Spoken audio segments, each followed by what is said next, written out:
বরাত। আল্লাহর নবী বলেন ফাকুমু লাইলাহা ওয়া সুমু নাহারা। নাসাই শরীফের মধ্যে এসেছে, অরিজিনাল আবু দাউদ শরীফের মধ্যে পাওয়া যায়। হুজুর সাল্লাল্লাহু আলাইহি ওয়াসাল্লাম বলেন, হে আমার উম্মতেরা, এই শবে বরাত ইয়ানি লাইলাতুন নিসফু মিন শাবান, শাবানের অর্ধরাতকে বলা হয় শবে বরাত। এই শবে বরাত হলো ফারসি শব্দ। আপনারা এই শবে বরাতে অনেকে ফতুয়া দেয় মানুষ, আপনারা এই দিনে হালুয়া খাবেন, রুটি খাবেন, গোশত খাবেন, কোনো অসুবিধা নাই। যেরকম আলহামদুলিল্লাহ, ওই দিনে তোমরা রোজা করবে। ফাকুমু লাইলাহা, হুজুর বলেন তোমরা ওই রাত্রে ইবাদত করবে নফল কি, ওয়াসুমু নাহারা, আর দিনের বেলা তোমরা রোজা করবে। আল্লাহ রাব্বুল আলামিন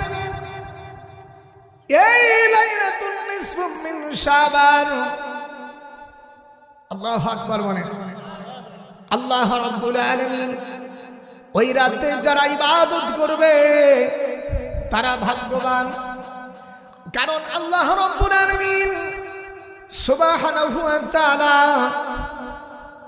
ওই বছরে ওই রাত্রে আল্লাহ পাক তাদের নাম লিস্টি করেন যারা দুনিয়ার আসবে, আর যারা মারা যাবে সকলের নাম লিপিবদ্ধ করে দেন। আর আল্লাহ রাব্বুল আলামিন আসমান থেকে নিচে চলে আসেন, সুবহানাল্লাহ। আর বান্দাদের এসে বলে, কে আসো বান্দারা, আলা মিন মুস্তাগফিরিন ফাগফির লাহু, কে আছো বান্দা, আল্লাহর কাছে ক্ষমা চাও। আল্লাহ বলেন আমি আল্লাহ, আল্লাহ বলছেন আমি আল্লাহ তাকে মাফ করে দেব। কে আসো গুনাহগার, গুনাহ শেষ, কে আসো আবাবি ফাওয়াফিয়াহু, আল্লাহ পাক তার অভাব দূর করে দেবেন। আর কে আসো গুনাহগার, আল্লাহ গুনাহ তার মাফ করে দেবেন। আলহামদুলিল্লাহ।